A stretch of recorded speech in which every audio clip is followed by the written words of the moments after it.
First, thank you all for tuning in to watch. Of course, you're probably wondering why I have my hoodie on and the hood up. But of course, we at Admissionado could have created a nice talk and normal presentation, lacking some fun and artistic flair.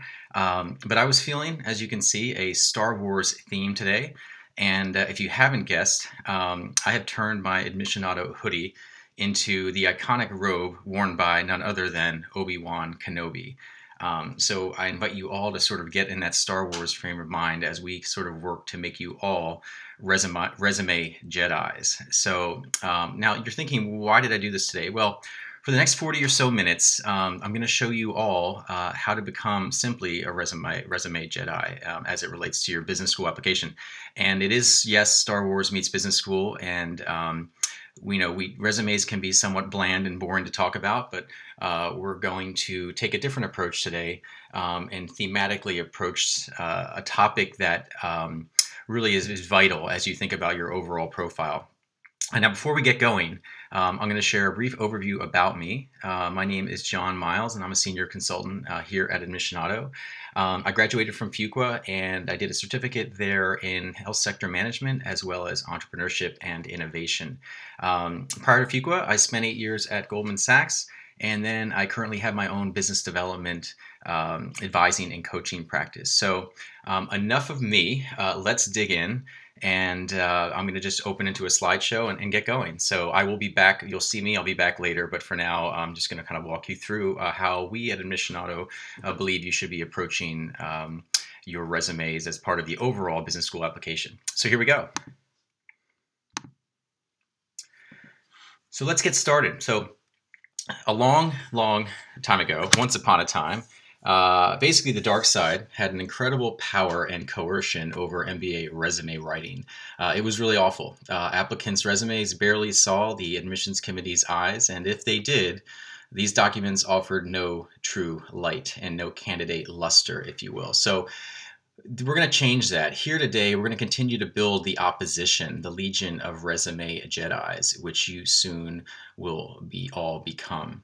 So as you can see, this is sort of the start of where things have been, and we're going to look at where we want to go. So when you think about crafting your MBA resume, we're here to sort of focus on what are the key and most salient points you want to bring out in order to make this, most importantly, an MBA resume and not a job search resume.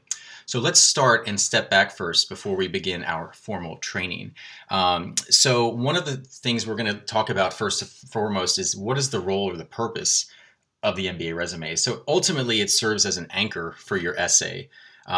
It's sort of like a mini version, a mini snapshot of your entire application.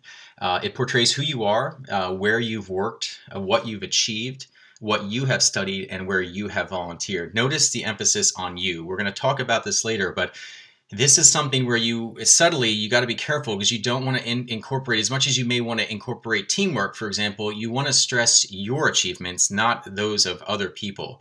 It sounds obvious, but you'll see when you start to write bullets how often you can sort of stray into territory where you're actually kind of lauding the accolades of other people. So most importantly, the purpose of the MBA resume is to somehow give that reader a sense of, one, your trajectory, and most importantly, your composite story, and possibly even your goals. But as you will talk about later, when you think about your post-MBA goals, both short-term and long-term, there has to be some sort of connectivity between your past, your resume, and those goals. So we'll touch on that later. But first, let's highlight each of these. So from a leadership's perspective, this is no surprise. Business schools love leadership. They teach leadership, so you should be thinking about what kind of experience you can show in the leadership realm from your past, and you want to highlight it. Now, many people start off with the idea that they either, quote unquote, manage people or they don't, and they only believe that managing is the only true leadership experience. Of course, it's fantastic if you do have direct reports or an entire team of your own to oversee. But let's face it, at most levels, with 3 or 4 or 5 years, 6 years of work experience, that is probably asking a bit too much. So let's look at other forms of leadership. For example, motivating others, initiating a project, mentoring, training, representing the company, at conferences, and so on. So think about in terms of these buckets, think about teamwork, international experience, creativity, negotiation skills, entrepreneurship, community service. And remember, community service, we'll touch on this later, is a big and sort of vital part of your application as well in terms of, not necessarily work focused or work led community service, but community service that is really separate from your employer. Now, second, if we think about MBA oriented results, resumes really are nothing if not a catalog of your key achievements, not responsibilities. And I'm going to harp on this a lot because a lot of resumes are sort of focused on what we call participatory language or responsibility language. But it's not about your responsibilities. It's about what you did within those responsibilities. And that's sort of the leadership management realm. So think about, projects. What are the achievements you had? And what are the concrete tangible results that are, hopefully impressive, even without elaboration, but these are results that you can sort of either quantify, which we'll talk about, or put some major context around the scale of those projects or those achievements. So don't just feature any achievements. You want to feature MBA oriented or MBA related achievements. So for example, are you the best coder if you're a software developer on your team? Or have you saved a dozen patients in your hospital? That's great. But what do those say about your strength as an MBA candidate? They don't really say anything. So even more important than the results is really the impact you have had as a leader. How have you helped people that you're mentoring, for example, develop into leaders? So there are different ways you can think about MBA-oriented results. But again, we're always thinking, what is being taught in an MBA program? What are admissions committees looking for? And then look at your resume with that perspective. Another great way to show impact and result is, utilize your annual or semi-annual performance reviews if your company has them. Go back and look at those and see what has been said about you. More importantly, often those reviews, the language in some of those reviews, it's going to come up when your recommenders corroborate the rest of your application, because ultimately a letter of recommendation does that. So admissions committees are always looking at thematic consistency across an applicant. And so when a recommender is sort of validating what you're saying in your resume, for example, that's a very good thing to have happen. Now, the number 3 one, career development. Now, the key thing with career development on your MBA resume is showing progress. In the best resumes, you can sort of read between the lines sometimes, the history of a person's progress. So it's not necessarily you explicitly say, promotions are one piece of progress, but promotions aren't the only piece. And often, you can see in an MBA resume how someone's progressing and growing in a position or growing into a position or responsibility, and then they take on bigger and bigger challenges. So, I want you to think about promotions as just one piece of career progression that can be shown in a resume, but also it may be taking on bigger, bolder, larger, whatever type of project. That's very interesting. So the other one would be a well-rounded profile. So the best resumes really highlight the broadest possible profile. So whether it's international experience, volunteer work, extracurricular activities, patents, publications, startups, languages, skills, from one single piece of paper, this resume, you really want to come alive as an interesting human being, ultimately, not someone who's just one-dimensional. Other interests. So this is a world, where, we're thinking now, a lot of MBA applications look very similar. So you want to look at differentiating pieces of your own persona and your own development. So this could be, interests outside your professional and academic life. So, take the chance to showcase your uniqueness. And these could include spoken languages, sports you've played, strange hobbies, things you're passionate about. But let's reserve this for, and we emphasize this, unique achievements, because, running marathons isn't all that unique. But coming in second place in a rock climbing competition or an Ironman competition or something like that, that is quite unique, because relatively speaking, statistically speaking, not many people on a large swath will compete those at that level of competition. So think about things that are truly unique and really, really do make you remarkable.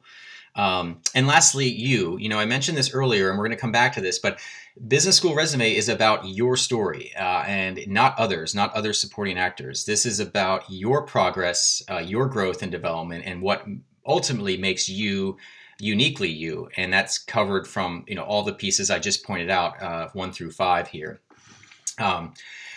Now, let's consider this kind of obvious point. You're applying to business school. You're not applying for a job. So let's step back and look, before, as we set the context here in the framework, what is the main difference between a job search resume and an MBA application resume? So let's consider the context here. So first of all, a job search resume, first and foremost, has its purpose of convincing. It has a very specific purpose in saying, hey, this role is for me, and here's why. And you're saying to a company, or hiring manager, hey, I should totally work with your company, and here's why I'm a fit. Now, let's just go right to the MBA application and look at the difference. So if you think of a job search resume as being very convincing in order to gain a position, let's look at an MBA application as something of clarity. It has to be very clear where you've been, where you want to go. So it is specific to you. And it's not specific, as I said, to other people. And it really is going to tell your story and for your fit with the school and the goals you lay out in your essays. So it's slightly different. You're convincing in some ways, but it's really more about here's you and all of your development, not just one specific or a number of different specific pieces that make you a certain fit, like you would with a company where you're basically building a case or evidence to take on a job. Now, back to the job search resume, it really provides, as I said, support and evidence that you can do the position. But in a MBA, you're sort of saying, hey, I'm going to show you that I have the potential to be a really impactful business leader, a big major manager, someone who's going to upend an industry or a product or create something new. And the pieces of that puzzle really are the ingredients of that ultimate recipe really evolve around your professional tenure, your history, your functions, academics, interests, and activities. So that gives you, it's important to step back, everyone, and think about, because a lot of us are used to writing, we're really, up until this point, have been used to creating resumes for positions and not for, basically not for an academic environment, unless it was, of course, for other grad schools or for undergrad. So it's been some time. Now let's look at an example here in terms of profile. So let's say you are an architect right now, and just kind of imagine this. And this example is really to show how someone who has a bit of an atypical background, so let's say you are a software developer, software engineer, athlete, something that just has more technical aspects of the vocation of the job, then this is going to be an example to show kind of how to approach it. So what does it mean, practically speaking? So let's say you're an architect. So 95% of your time is basically spent doing what? You're designing spaces, you're building models, you're welding steel, you're working with contractors.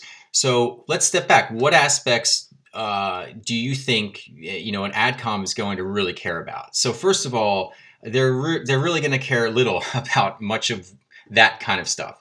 They're not going to care about the technical achievements of your work. So these would be your different certifications, your aesthetic or design ability.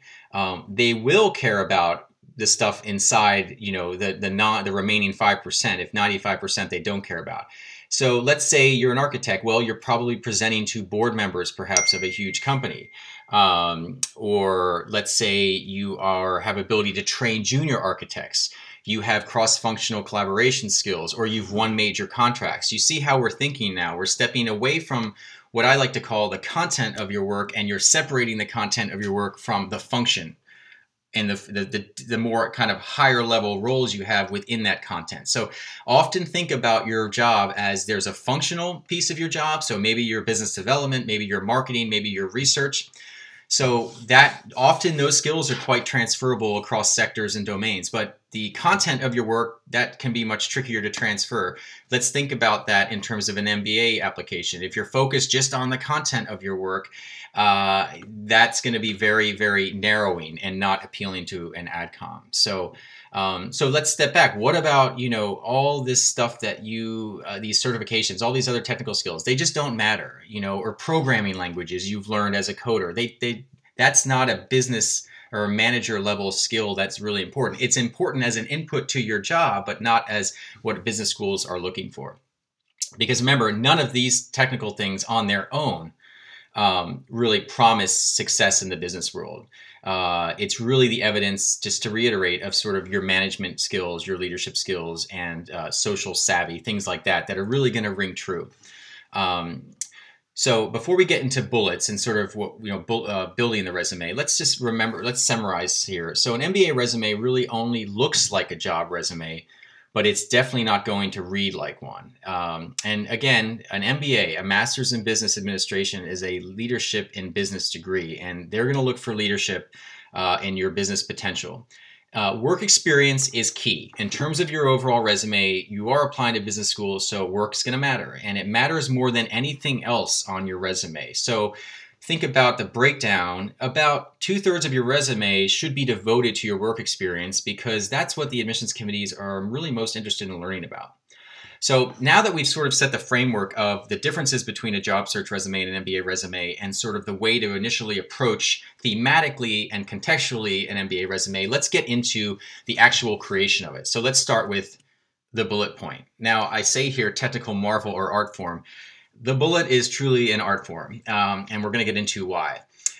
So let's go back to our Star Wars theme, and we need to strike effectively with our lightsaber, which is now our bullet point, because you are all going to be resume Jedis, and the lightsaber is basically your pivotal weapon. So I wrote here resume set action, and this is really the way to think about a resume. It's all about having, the framework, the overall piece of paper, and then you want to set this up with action and result bullets. So a single action with a single verb and a single concrete result. Now, you may have more results out of one project, but remember, you don't want these bullets, and we'll talk about this later in terms of being concise, you don't want them to really drag on. So now, what type of actions are we looking for? Well, remember what we just said. We're looking at MBA skills, MBA qualities, rather than something really technical. So leading teams has much greater weight and much greater importance than coding software. Again, we're not demeaning or belittling any skills or talents. We're just simply trying to get you guys thinking that, relatively speaking, coding software is going to be great for that job search resume when you're applying to Google, Apple, whatever, and you're trying to show those coding chops. But business school, we're flipping it to focus on leading teams who may be coding software, if you will. So now I just touched on this, but you want to keep your bullets really to one line where you can. Less is totally more here in MBA resume land. And so let's include only your best stuff, your greatest hits, your greatest stories, your greatest achievements, and be specific, because you can't just do, as I like to say with the music analogy, you can't just roll out the whole box set here. This has to be the greatest hits only. You've got basically one page here. So simply listing all you do isn't effective. You have to go back. That may be a good way to start, because you want to say, okay, what are all the things I've done in this and when I was an associate or a VP or whatever. That's good to start, but then you really need to go within that and winnow it down and look at where you've really had impact. Also, and that brings me to number 4, you do want to focus on impact, and back to the concrete and impressive result. Impact is really best done when you don't use vague language. So where you can, when you're whittling down your bullets, always go back and look for phrases that are vague and they're general. If those phrases can be, and we're going to show an example later, if those phrases can be replaced with specifics, you have to do that. You have to do that as much as you can. And here's an example when we think about impact. So let's say an applicant will often write that they did X, but they won't provide context for how that thing, positively impacted the company. So they will write it in a way that basically gives credit to a group of people rather than focusing on the stuff they did well. So again, this is back to this resume idea with a capital U. This is all about you. It's not about your teammates. It's the impact you had. Lastly, in terms of the bullet point, generally, we talked about quantitative stuff. Numbers are important. Now, sometimes numbers are limiting because you may be under confidentiality agreements. You can't reveal sales numbers or things like that, and it has to be purposely vague. That's okay, and that's understood at times. But you do, to the extent you can, reveal at least changes or something that was, you cut costs by some percentage or by some amount, or you increase sales. You want to give some sort of sense of proportion or scale when you're creating the content. So hopefully that makes sense. Now let's break this down and let's start to get into what's going to ultimately make you guys Jedis here. So let's work the force, and let's start with what a young resume Jedi would basically write on his or her resume. So here we have the start. Managed a big complicated construction project with X company to build a new stadium. So Obi-Wan, who I am channeling today, and by the way, guys, I know you can't see me, but the hoodie is still on, and it will remain on as we get going here, because now we're kind of diving into the actual creation. So his response is, what makes it big? This is vague, right? We just talked about this. And then what makes it complicated? Another very vague, it sounds good, but it's totally vague. So again, overall, why is this initial bullet attempt weak? It's totally ambiguous. So let's move on.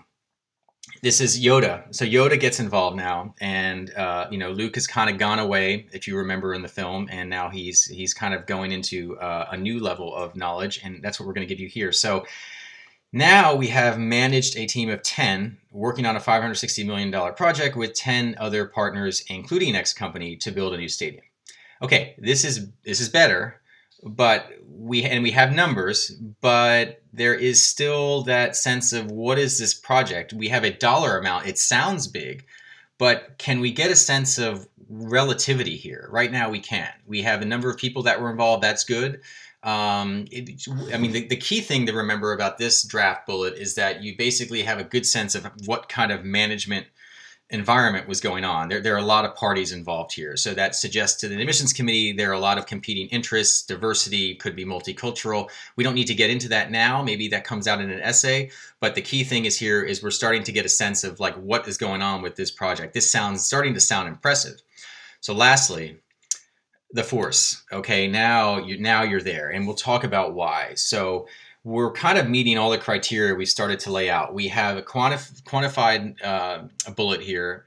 We have context, and we have scale. So we get a sense of what kind of project this was relative to some time period. So there's a temporal element as well, which is very powerful and not something I touched on early, but and not everyone, this is sort of unique to this, but there are times where there could be, and this is an exaggeration, you would never write this, but people will say in the news, the deal of the decade or the deal of the year or things like that. Now, if that's ever going to be said, it has to be backed up by some ranking or some source. So, and you would have to cite that. But that's giving you an extreme example of what it means to give it sort of a major temporal context here.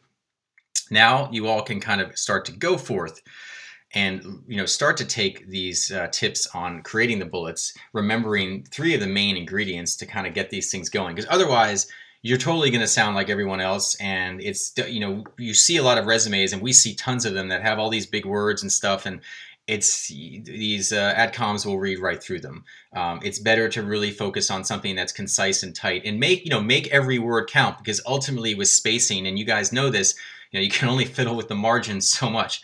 And I somewhat joke about it, but we all know how that goes, and fonts and whatnot. So I would, before you even get to that stage, you really want to get, focused on each of the words. So before we move on, let's put this back into some more general framework. So, when you think about something like, someone might say work overtime, I work overtime, or that's part of a bullet point. So that's, again, very vague. Or, you were nominated for an award. Maybe you can say out of a certain number. A lot of you do this well, I've noticed. But if you were chosen as part of a internship out of 20 people, you were one of 15 to go to a CEO forum. That's, again, remarkable, because it's worthy of being talked about. That's what that means. So, so think about, if you're good at teamwork, how do you objectify that? So there is a way to sort of sound more concrete to an admissions committee by putting some sort of perspective. You're one of something. You know, you led 5 team members to do these 3 things over this sort of time period. And also remember, and this happens, of course, naturally in a recommendation, but you don't want it to happen in your resume. When a praise or when a good performance or when a laudatory comment comes from a third-party source, you know, that's often could be your manager's mouth, an internal review, a client email, a newspaper article. But when it comes from that source, it becomes more objective, not subjective. And admissions committees are looking for, you know, sort of evidence and not just sort of something that, oh, anyone could say that I'm an excellent, hardworking, you know, diligent project manager. There has to be support for that. So now we're going to stop and we're going to kind of dial back the tone and look at a resume Jedi that is very much still in training. And this resume, basically you're going to see needs a lot of work. And we're going to show now, we're going to walk you through, I'm going to walk you through a before and after, and you're going to see the notes in this draft of kind of how we looked at this resume, and you're going to see exactly how you guys should be tearing apart your bullets when you sort of go through the first, second drafts. So let's start here. So if you kind of look here, we're going to start on the left page. Of course, this is a resume that would be 1 page, but obviously because of my comments, it's 2 pages. So let's start here. So one of the things that we look at is there's Banco Santander up at the top. So it's a kind of mostly a well-known bank. But what might be helpful to start here when you go back on these first drafts is look at the company description. So you may or I may know the bank, but the person who reads your application will most likely not. So let's give a little bit of context to the company. This gets to a larger point, everyone, where, you know, this sounds like an exaggeration, but you want someone who you meet, you know, sitting on the bus who may not even work in business or have ever worked in business, really can understand pretty clearly what you do if they look at your resume. One of the common mistakes we see in these first drafts is this sort of assumption that, oh, you know, this admissions committee knows everything about, you know, website development or venture capital or, you know, real estate, commercial, mortgage-backed securities trading. That is very much the wrong assumption. You have to assume that the admissions committee don't know much about anything that you're doing. So you really have to dial it down. That gets to the technical jargon speak as well. So let's look at this first one. So managed 11-person staff. Okay, so we get a sense of the team to process loans applications, and there's some quantitative element. So that's a nice achievement, but let's trim it down. There's too much information. Remember, we have to focus on the essence of this. And we'll see, you know, when you see the before and after, you'll see what we mean. Now this one, led sales team, so good action verb to find the business opportunity. Okay, so first of all, conversion. We want to convert, especially if you're looking at U.S. business schools, you want to convert to the currency in which people are used to or will be reading it in terms of that, you know, country. But what else can you add here to let us know, you know, how awesome this accomplishment is? This is kind of a weak, there's really no context here. Is it, like we said before, is there something you can say that's relative to this? And then also, right now you have 2 bullets for your most recent work. That is sort of not a red flag, but that's just kind of odd. So as I noted there, we should sort of think about any other achievements you can have. I mean, this is your most senior work right now. You should be doing more things than just listing 2. Now moving down to consumer banking manager. So again, another example of managed, and then another sense of what the quantitative result was. So again, we're lacking though at context, and the achievements are basically identical between the consumer loan manager and the consumer banking manager. So what can we do here to differentiate that is one of the key notes to think about. Classic mistake in the second bullet, you led the sales team, but how many people? And then here's another, as I said, this is a general phrase, business opportunity. What does that mean? What kind? Is this a business development one where you're talking with an external partners? Is it a recurring client? Is it a new client? Are you selling into some new channel?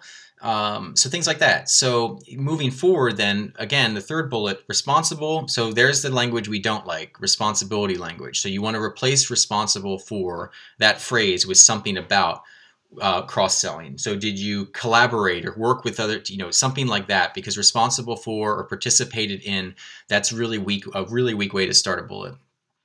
So moving down to consumer loan business outlet manager, this is very interesting. You did all this preparation, but what was the challenge? Why did you need to do that?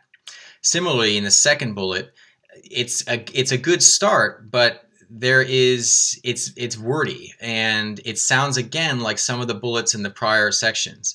Looking at the third bullet, heavy on results, led the sales team and increasing lending up to 39%. But again, what is this business opportunity you talk about? It's again totally vague. So moving on the second page, when you look at the consumer loan credit analyst, you manage relations, okay, 5 people.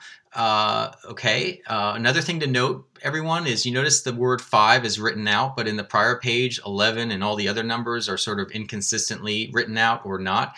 We'll get to this later, but consistency, formatting, do not let this go by. You're going to want to review this and make sure everything is consistent in terms of how you use certain words or when you're shortening things and whatnot. So again, on that top right on the consumer loan business or consumer loan credit analyst section, you'll see other comments that have been made. And again, this is all in line with what we just talked about on the prior slides. Now, officer development program, I want to jump down to. This sounds like, you learned about something. Okay, but what did you do with that? How many people were selected? What was the output of that learning? Did you apply it somewhere? That, again, just to say you learned something, that's quite obvious if you're in a development program. So you need to sort of say how you eventually applied that. Did you then lend it to Did you lend it to other people who were joining the firm? Did you create a guidebook based on that learning that you could share with others to help them grow? Things like that. So now, we're going to move forward, and I'll let you guys go through some of those comments. And now the excitement begins, because I'm going to show you what eventually happened to this resume and why it looks so much better than it did before. And these are good to kind of look at side by side. But here it is now. And look at one thing you notice right away, everyone. You just don't even look at the detail. You see a lot of numbers. You see a lot of temporal elements, meaning the time components. You see one-line bullets. You see promotions, youngest, awarded. You see, what do we see? A lot of achievement, a lot of context, a lot of scale, and a lot of leadership, management. All the things we've spent, basically the last 20, 25 minutes discussing. So I encourage you to sort of look at these and think about these, in sort of parallel, and see how much different they are, because they really have come a long way. Now, it's not over yet, because to really become the true resume Jedi, there are a few more things that we have to really nail home. So let's do that. Here are the most common mistakes that we see. And we've touched upon these, but these are really the 5 things you just have to watch out. The first one is vague language. So if you say things like business opportunity, we're so used to using things like that. We read about them in the media. It's vague. You have to talk about what kind of business opportunity. Was it cross-selling? Was it cross-sector? Was it a cross-sector business opportunity? Was it domain-specific? Things like that. Too much jargon. This we see all the time, and I'm sure you guys all know what I'm talking about, but this will go right over their head. You have to focus on your potential and ensure that anyone is not going to be lost in the jargon. No matter who they are, will be able to understand and say, oh yeah, I get what you did for the past 7 years. Formatting mistakes. So this is not something to take lightly. You have to understand that this is something that, and this is something that you have to take a lot of time, and I really mean it. Go through space by space, not line by line. Because when you look at your resume so many times, you're just totally you're gonna get so used to seeing things a certain way that you will miss these things, and even have someone else look at mistakes. Also, no flash, no gimmicks, guys, no different shades, no colors. Just keep it simple. One page as well. Less is more, way more, and that's not just in theory. There's a practical reason behind this as we think about formatting and proofreading. An initial application review may actually take an admissions officer about 5 minutes, if you're lucky. So the resume review portion might take more than 10 seconds. So if your resume is going to be effective, it better be very clear and readable and very simple to understand in a very, very short amount of time. And that's no joke. I mean, there is a level of time where, you know, your resume is one piece of a number of other things that are part of your profile and your packet. So you want to check, again, to reiterate, that font, spacing, punctuation are correct. If you're italicizing your major and you have a minor and that's not italicized, why? You cannot be a bit obsessive about this. And also, if you convert it to PDF, double check that once you convert to PDF, you know, things can kind of happen sometimes when those conversions take place, that there's nothing funky about it. Don't just assume that it's going to look just like the Word document. Number 4 is tone. So this is another big mistake. So you want to show, don't just tell the AdCom. And the resume shouldn't just be about the experience or knowledge you have. It should be about the things you've done. And I emphasize done. You can't just tell the AdCom that you have this experience or that knowledge and you just expect them to believe you. You just can't do that. You have to show them that you have these experiences and this knowledge by highlighting, again, your greatest hits, not the full box set. And lastly, not contextualizing results. So results really are best demonstrated quantitatively. And these are, as I said, increase something by Y or Z percentage, or you were awarded X award and there were Y candidates for Z project. Internal recognitions. This is a huge mistake, and it's number 5, but these are in no priority order. I should say that. And, you know, the only way really an AdCom that's unfamiliar with your workplace and what you do, the only way they can understand the importance of your successes is if we explicitly compare you to peers or past performance. So if we say, you advised on deals worth X, let's make it clear that this was above the average of Y dollars, if it's X dollars. If you managed A deals, make clear that it's more than the average B deals. If you were promoted in C months, let's make clear that it was quicker than the average D months. So you see what I'm saying. And this applies to many different pieces of your resume. So now we will again summarize how we ultimately will all defeat the dark side of resume writing. The first is leadership. Emphasis. This is more or less the most pivotal one. You want to focus on leadership and teamwork. In terms of results, you want to showcase impact. This is something I keep harping on, and I just walked you through a couple examples, but also relative impact, and we'll reiterate that in a second with context. Keep that resume to 1 page. There's no reason. I don't really, you know, if I at some point in your career, you will have a 2-page resume, most likely, but for business school, it's got to be 1 page. Use the same format for all entries and get rid of all the extra lines and headers and all this stuff. Keep it simple. I mean, don't overcomplicate it and worry and make it. And plus, you're taking up space you may not even need. You may be wasting with things that look nice. Keep it simple. Context, where relevant. You know, if it's a Google or Amazon or Apple or Goldman Sachs or JP Morgan, they're going to know it, or Bain or McKinsey. But sometimes you may need to write a brief description if it's a startup or some sort of company that no one's going to know about yet.